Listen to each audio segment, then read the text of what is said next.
Derek Henderson. I live in Toronto, Canada, and this is my talk.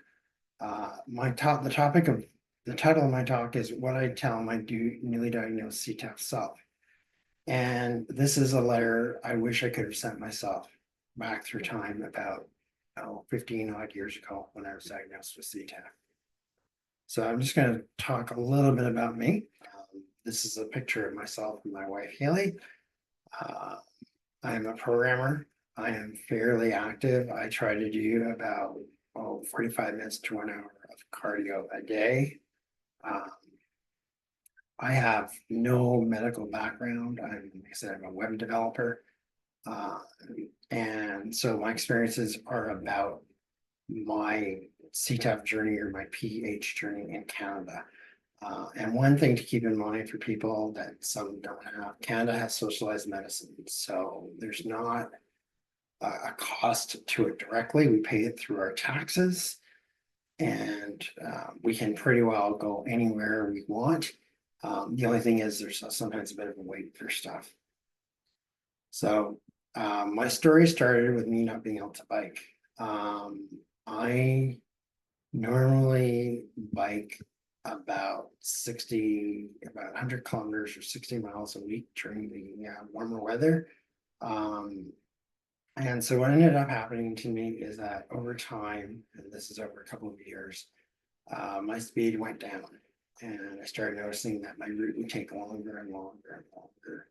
I had my bike checked, it was fine. It was nothing to do with the bike, it was me. I did go to the doctor a few times, which I'll talk about in a few minutes, but there was nothing ever conclusive. I was diagnosed in October 2012, and I had PTE or PEA, as it's sometimes called, surgery in 2013. As of now, I'm fine. I've had a few detours along the way, but I'm fine. I am on blood thinners for life, but there's nothing that has no impact on my journey or my day-to-day life. Pardon me. This is a picture of me in the hospital just after I was diagnosed in 2012.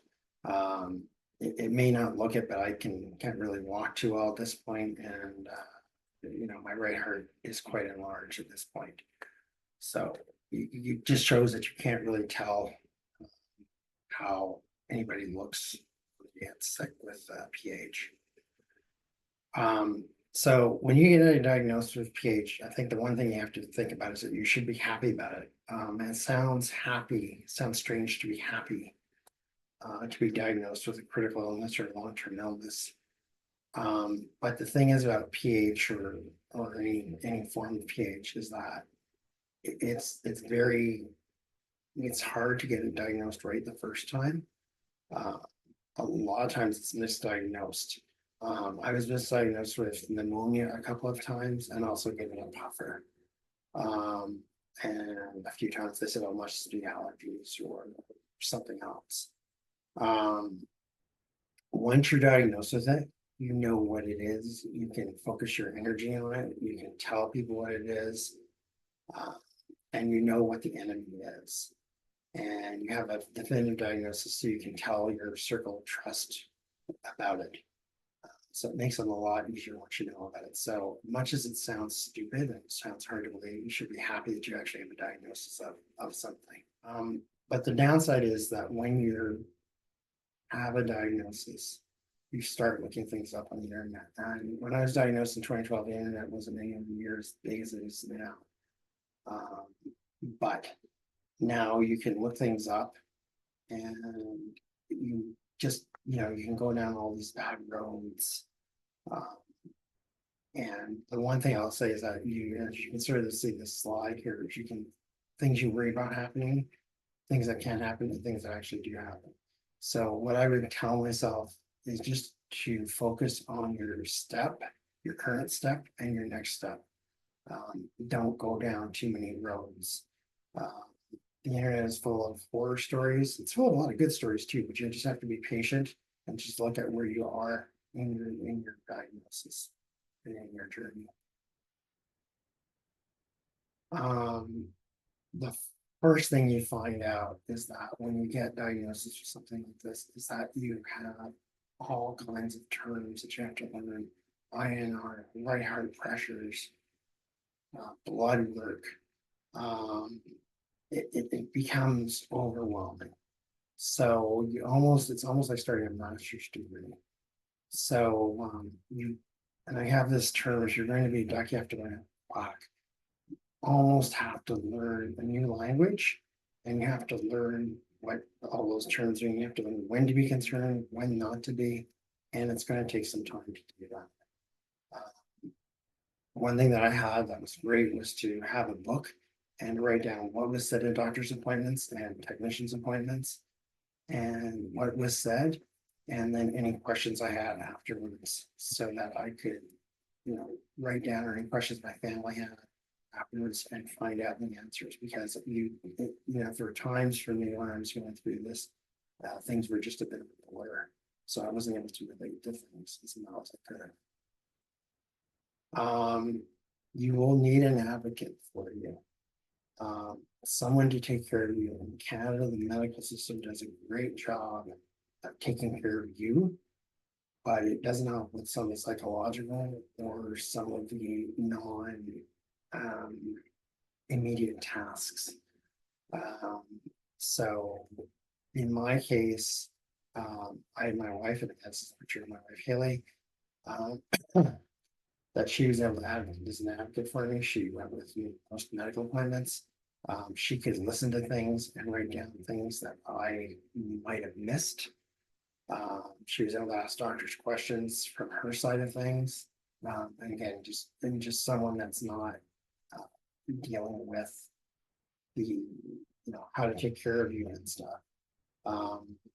It's not always your spouse that's the best person. Sometimes spouses are not the best people to help.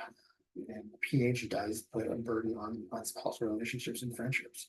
So it's not always your spouse. In my case, it was. I was very lucky with Haley. Haley had just finished her own journey with cancer. So we both knew she helped me with the medical system in Canada. And so I was in Canada, again, because of socialized medicine, you have to have an advocate there to help push things along. And in a couple of cases, we had to go to the ombudsman at a hospital to try to get some feedback from doctors and get some prescriptions filled and stuff. So it helps to have an advocate to make sure that you're being taken care of. The next thing one of the biggest things I would tell myself is that you have to have patience. You didn't get sick overnight, you're not going to get better overnight. When I was diagnosed, I went to the hospital. I was hoping to just get the needle and come home down with it.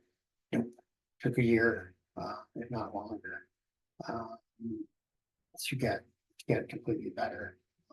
And I didn't realize it was a lifetime condition. There's lots of appointments. There's lots of appointments, lots of waiting. Again, I live in Canada with socialized medicine, so I waited my time for a 5-minute meeting with the doctor for 4 hours. You just have to have patience, bring books or videos or whatever with you. Just be patient. It's just going to take lots of time to do that. Some people are donkeys, and this is a picture of me. I go to Bonaire, which is on island Caribbean every year, donkey sanctuary. So it's me feeding the donkeys, and I always think of this as some of the people that I dealt with when I was sick. Some people and employers are donkeys. PH and blood clots do not evoke the same fear as cancer. So you should, it should evoke the same fear as cancer, but it doesn't. When you mention blood clots. So people sometimes just don't get it. I was told repeatedly that I don't look sick. And the employer questioned me why I was taking so much time off work, why I was tired all the time. And there's only so much you can sort of tell people, and some people just don't accept it. And so it's one thing you have to learn. Some people just won't understand it. So we just have to sort of accept it. Nothing I would tell myself is that you have to celebrate your success as you go through the journey. Even if it's just going up and down an extra flight of stairs in a day. I've kept a lot of times when I was, especially when I was newly diagnosed, I kept a journey, I kept a log or journal, if you want to call it that. And if I got an extra flight of stairs or a day or something like that, I'd treat myself to something, whether it was an extra piece of a sundae or an extra drink or a night out or whatever. But sometimes it doesn't go in a straight line. There are setbacks sometimes when you went through this journey. So that's one of the biggest things I've learned. My wife and I take a trip every year to celebrate the fact that we both have made it through another year. And that's a separate trip we started taking to celebrate the end of her cancer, and then a couple of years later, ended up joining myself. I ended up celebrating it as well to celebrate my recovery from PH.